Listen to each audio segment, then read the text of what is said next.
in your opinion, like, how do you think what the Chinese people can do to rise up against communist China?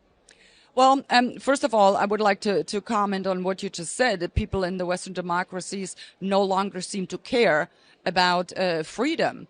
I think it has to do with the fact that they're just spoiled rotten, and they just think that, democracy's always been there and it will always be around. They simply have forgotten that these were things that had to be wrested from the former elites.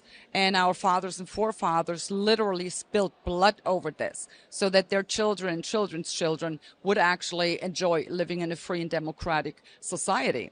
But like I said, in the Western democracies, people simply have forgotten, and it no longer holds any value to them. So, but you were mentioning, in the 80s in Poland, there was this union, Solidarność. And, they've been fighting for years to overcome communism. Eventually, they were successful. And you also saw the same uprisings in GDR, for instance, and, other Eastern European countries. And they were successful, and especially in the eastern part of Germany, and not a single shot was fired. That's how powerful the people actually are, if they just put their mind to it and if they just recognize the power they hold. So it was possible. What the people in China can do, it's infinitely more difficult, because the Soviet totalitarian regime back then, they did not have the technological means at their disposal that the governments nowadays have with the surveillance.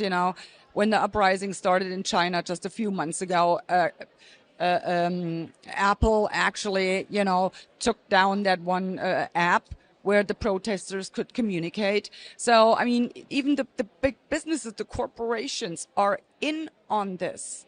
And that should make any alarm bell go off. And, I really don't know. But if the Chinese people, and I support them wholeheartedly, they need to keep up the pressure. But I do recognize and understand it's so much more difficult than it was 30 years ago.